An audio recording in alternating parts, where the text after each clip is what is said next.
Hi there, internet associate. It's Anthony, and I'm about to watch another episode of Lucifer. So we're on season 2, episode 12, Love Handles, and I'm really looking forward to seeing where they're headed with some of the recent developments on this show. Like, for one thing, we had that guy in the cloak or trench coat and the hat, whatever it was, and he had those mysterious samples, and we didn't really find out what all that meant or what was going on with that. So I'm really looking forward to seeing if we're going to see any more about that yet. Maybe they're going to make us wait a little longer. I don't know.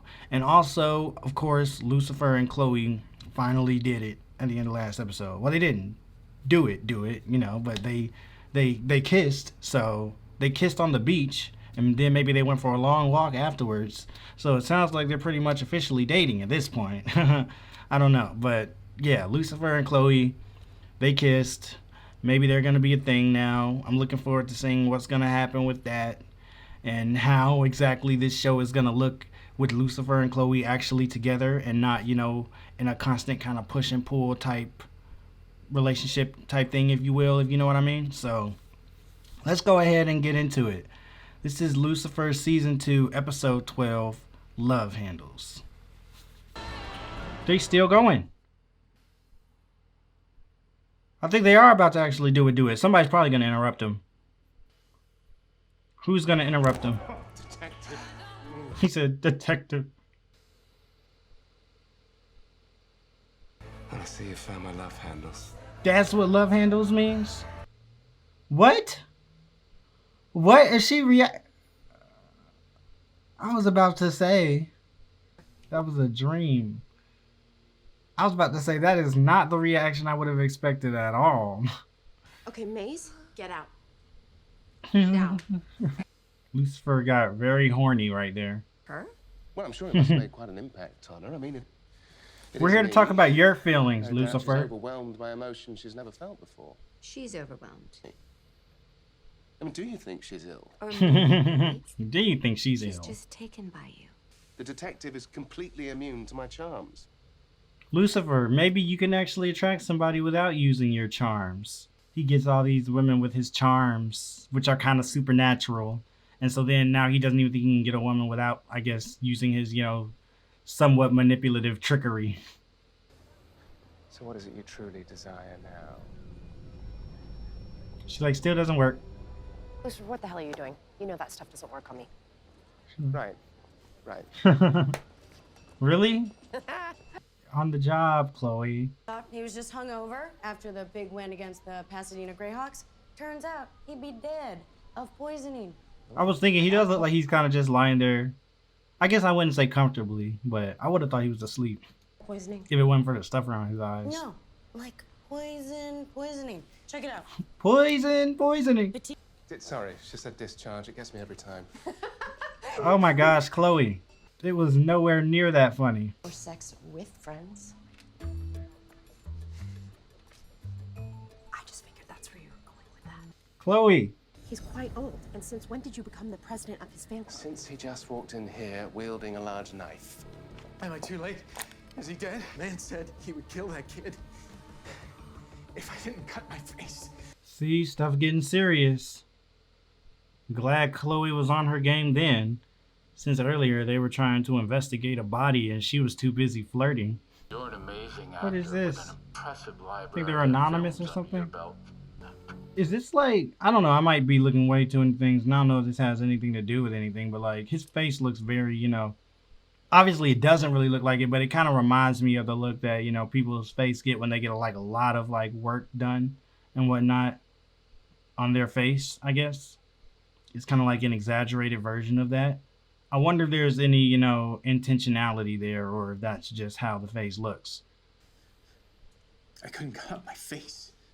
Well, of course you couldn't. Vanity. It's an impossible choice. This killer is clearly playing God. I'm just no one playing. would do something. I don't blame him for not wanting to cut up his face. I'm just kidding. And also, if I was him, I wouldn't have actually thought somebody was going to die if I cut my face. If I didn't cut my face. So, maybe if I actually knew for sure somebody was about to die, yeah, then it'd be okay, I'll cut my face. Even if I'm an actor and that's what makes my money.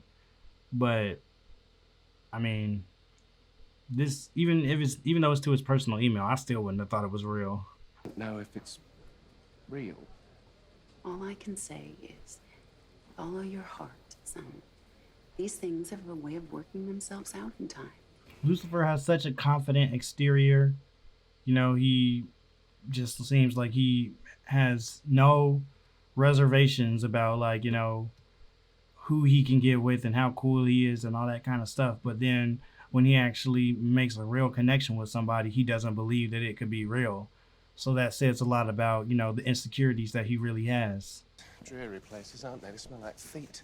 I Ew. don't know. I think they can be kind of romantic.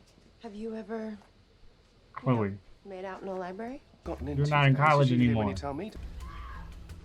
Is she screaming in pain or pleasure? Oh, yeah. LAPD, Pleasure. show us what's in your hands. No, raise Don't your hands show above us what's head in your when we can see hands. 'em. Well, it might be. I don't know. He walked out the back. Better safe than sorry. That was a funny transition. You are D-Man 69, yeah? It's very Oh my gosh, D-Man 69. I was TAing a class. TA. Here, I can prove it. We already know you like some TA. Destroy your hand. Or Ashley Corbett, an innocent sophomore at Malibu State, will die. He's making people get rid of their instruments that they use for their profession, whether it be their face, their hand, whatever is making them money. Voila. No college rager is complete without one. They use blue cups Right, instead of shall we? red cups.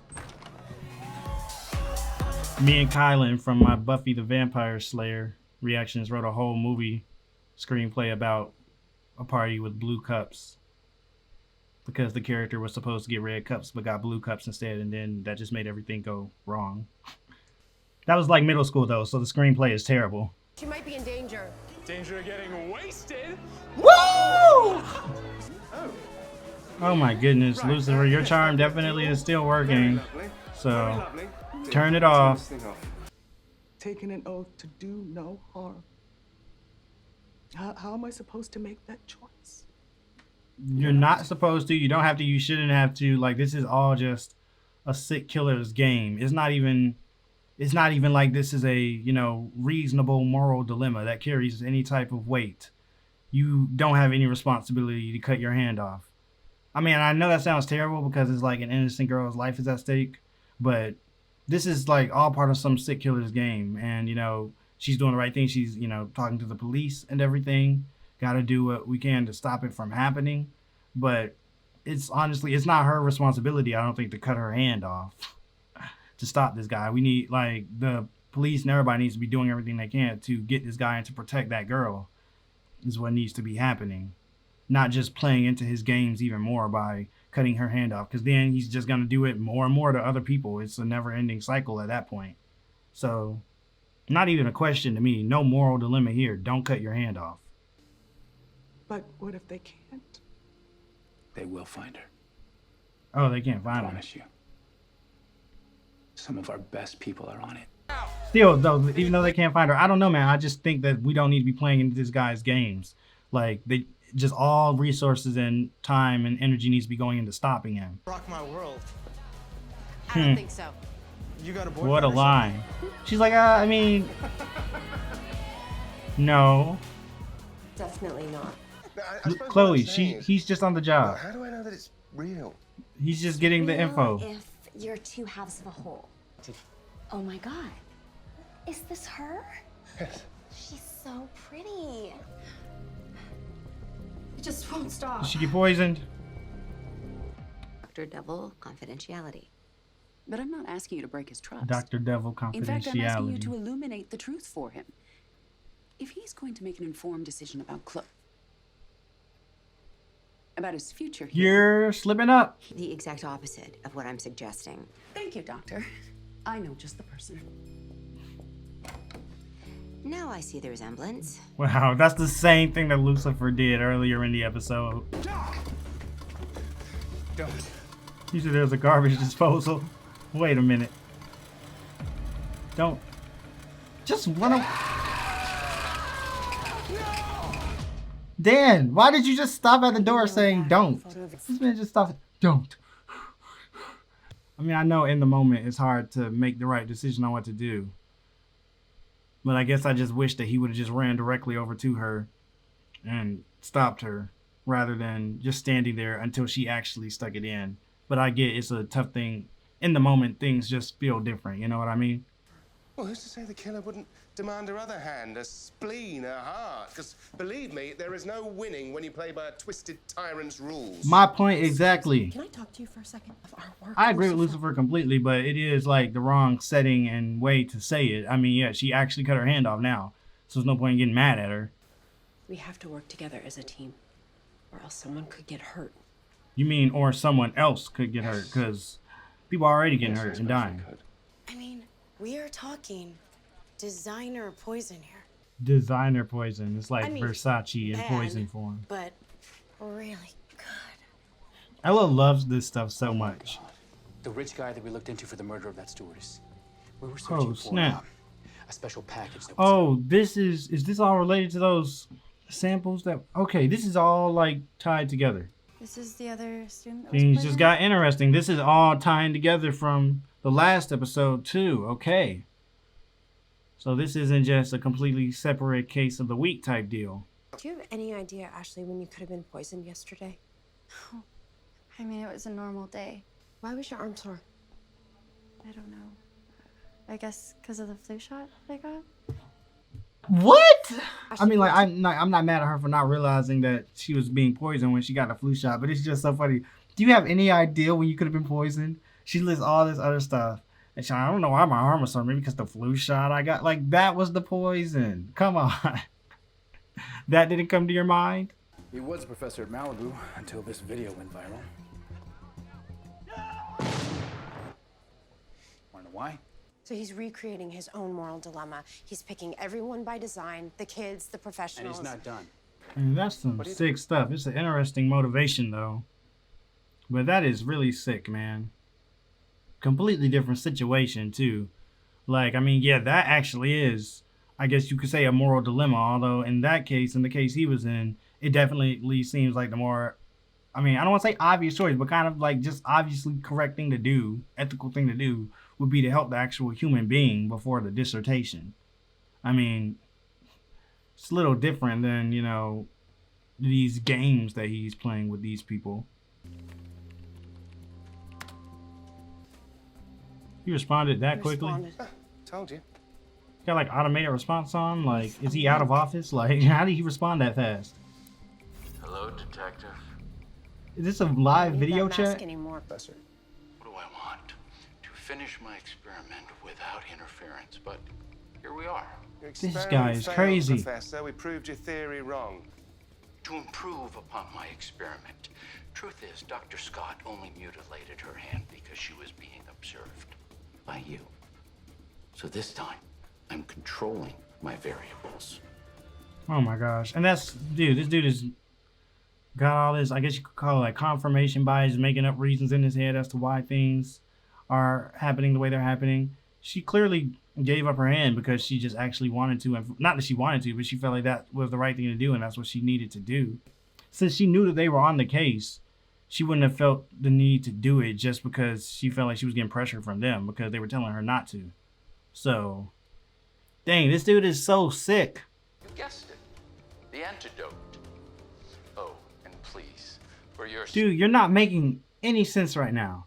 You said that she only did it because she was being observed. Now that guy's being observed. So doesn't this mess up your whole little hypothesis?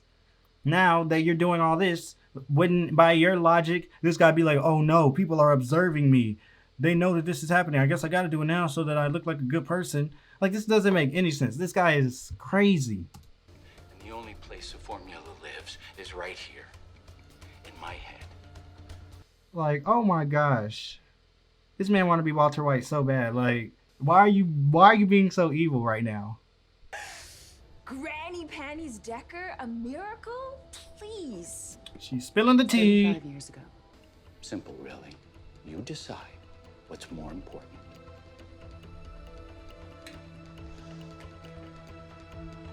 Detective, if you go into that room right now, you'll die. What are we supposed to do? I can save them. What? But You need in to order leave. to do so, you need to go after the professor right now before it's too late. Yes. Go. What is the radius?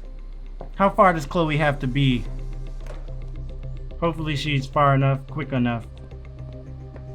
Freeze! Dang. What was the point in doing that? You could have just ran around him. Jerk. Oh. He's still not immune, I guess. Keep running, Chloe. Hurry up, get out of the radius. Finally. I didn't want anyone to get hurt, but I needed people to understand I'm not. You did want someone to get hurt. Human.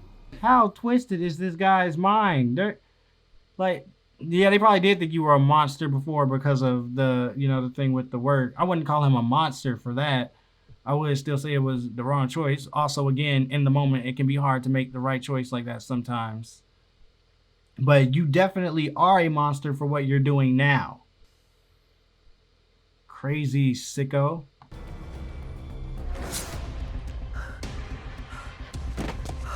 This man just killed himself? Guess we make a good team after all, don't we?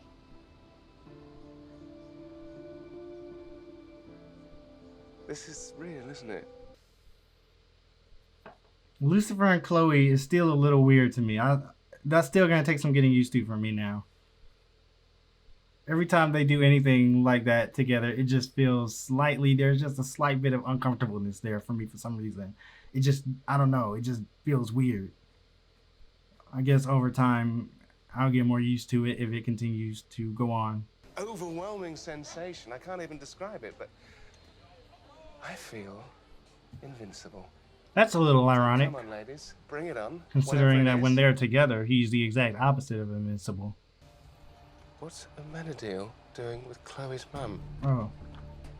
He's figuring it out himself. Oh, dang.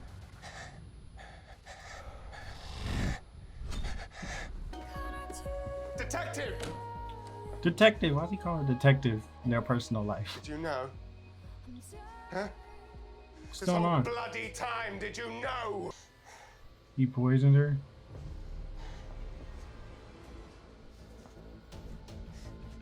When did she get poisoned? You won't stop. Dang. More immediate issues to worry about right now, huh? But, hold on. When did Chloe get poisoned, though?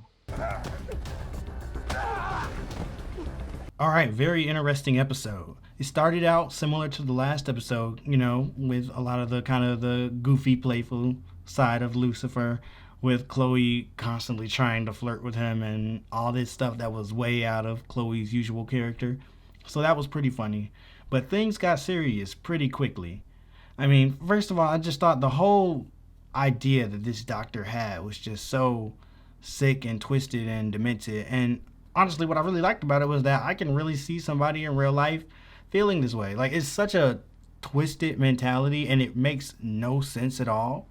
But at the same time, it makes perfect sense that somebody out there would actually think that this makes sense. You know what I mean? Like, this guy clearly, like as Lucifer pointed out, has some real ego problems, like has some, you know, maybe some real self-esteem problems. Like, yeah, people got mad at him for getting his suitcase or his laptop or whatever out instead of the Uber driver. That was definitely a pretty, you know, messed up thing to do. And, you know, people in the world are going to, that's just how the world is. People are going to pass judgment or something like that. Because definitely, you know, most people would agree that the right thing to do there would have been to get the driver out. And I agree with that as well. And, you know, I mean, I think, I definitely think that's the right thing. I could honestly empathize with someone who, you know, maybe just in the moment didn't do that in that very moment and ended up trying to get their laptop out because that was the first thing they thought about, and maybe they didn't think about the fact that the other person couldn't get themselves out or something like that, and they did that, and so then that other person ended up dying, and then they felt terrible about it, and they're like, oh, what have I done? You know what I mean? Like, I could totally understand that happening. Like, so in real life, if that happened in real life, I probably wouldn't be one of the people that was just trying to, like, you know, condemn him or cancel him or all that stuff. I'd be like, yeah, made the wrong decision. I mean, I would want to see what his actions are after that, though. You know what I mean? Like, and if he really does seem remorseful, and he really does seem like he's like, if I could go back, I would do it all differently, and you know, in the moment I just couldn't control what I was doing, then I'd be like, okay, fine. But no, to me, when he really became a monster, obviously wasn't when he did that, when he got his laptop instead of the Uber driver. When he became a monster was when he started doing all these experiments with people, putting people's lives at risk and their livelihood at risk by just making up this dumb little game of, oh, if you cut your hand off, then I won't kill this person. But see, if you choose to not cut your hand off, then that means that I will kill this person, and that makes you a bad person because you're the reason that this person died. Like, that's so sick and stupid. And it's like, I mean, like, it sucks that would even be a moral dilemma, you know what I mean? Because I can still see how that's a moral dilemma for the person in the situation, because you're like, well, dang, even though this is just a sick serial killer's game, if I don't do it, he might really be going to do this. In fact, he probably is really going to do this. He also might still do it even if I do it. That would also be my thought process, even though he did end up sending the antidote. So, I mean, it's definitely still a really tough position to put, you know, the people on the other end of that in. And it's so not fair. I honestly don't think that they're a bad person if they choose not to do his crazy demands. And I do think it's the police's responsibility to stop that guy, to stop the person whose life is in danger. I mean, not to stop them, but to protect them, find them, save them, whatever, and to protect the person who's being threatened, being told that they need to cut off whatever. Like, that's all the police's job and responsibility and whatnot. That doesn't lie on the person who is being forced into this ridiculous moral dilemma game. That's my opinion. That being said, though, this was one of my favorite cases of this show so far. I mean, Lucifer has always been a show that's good at being a character show that disguises itself as a procedural cop drama. So they've always had these cases that are really just vehicles for what's going on in Lucifer's life and his character development, and they draw so many thematic parallels between Lucifer and the characters, but they usually work best when they don't veer too much into the case procedural territory and don't allow that to get the shine too much, and they allow it to just be there as that vehicle, while the character moments and the emotion behind everything is what really drives it.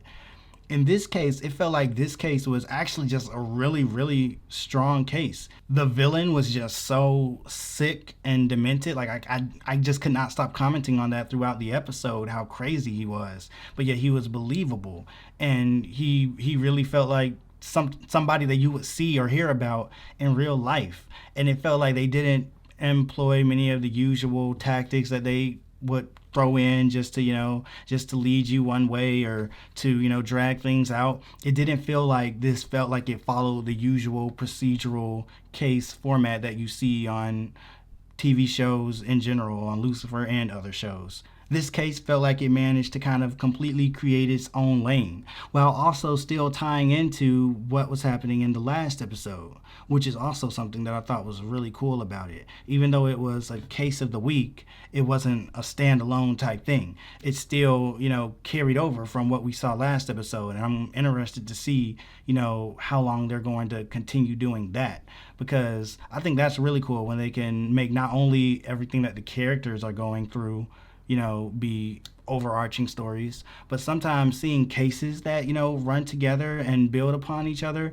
can be really cool too. Like, I'm reacting to Dexter on this channel as well, and I thought it was really cool how, in the first season they kind of did a case of the week type thing a lot, but most of the cases were built around what, like, the ice truck killer was doing. So it didn't feel like every episode was just a standalone story that still kind of, was tied together by Dexter's overall growth over the course of the whole season, because all the cases kind of tied together as well too. So that's kind of what they did with this episode and the last episode of Lucifer. And this isn't done yet because Chloe is poisoned, so they're going to continue this. So it's cool seeing this type of connection between the Lucifer episodes that I don't think we've really ever seen before. I mean, obviously they've always had overarching stories, but usually when it comes to the case and this side of things that don't directly have to do with Lucifer and Chloe's life, it doesn't tend to happen like this.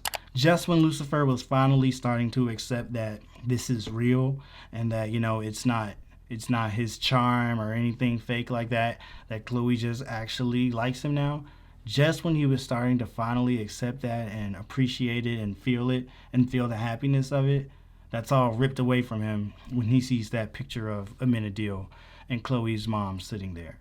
I really appreciate the fact that Maze tried to stop it from happening, because that would have kind of sucked, if she would have been along with that. I mean, we know Lucifer's mom is about that and that she wants to mess things up, but I wouldn't have wanted Maze to do that. So I'm glad at that moment Maze was like, oh wait, Chloe really is she means a lot to Lucifer, and this wouldn't be right.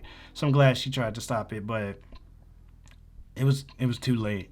So I'm looking forward to seeing where that's going to be headed, what Lucifer was about to say to Chloe. I was actually surprised when he went straight to Chloe. I'm so used to whenever Lucifer finds anything about Chloe or realizes anything that any type of way that she affects him or any type of thing that she has to do with him at all, he all of a sudden just tries to avoid her and stay away from her. I was worried that's what he was going to do this time too, and she'd be like, why are you all of a sudden avoiding me? But he went directly to her. Oh, and I guess he was about to ask her, did you know? Because that's what he said to her. But she didn't even get a chance to answer because she was poisoned. So to wrap things up, this episode was really fun, fast-paced, enjoyable. I liked it a lot, and I can't wait to see what's going to happen next. Go ahead and leave a comment down below. Let me know what you thought about the episode. Like the video if you liked it. Subscribe if you want to see more. If you want to see the full uncut reactions, you can go to my Patreon. They're uploaded ahead of the YouTube schedule if you're interested. And that's going to be it. I will see you all later.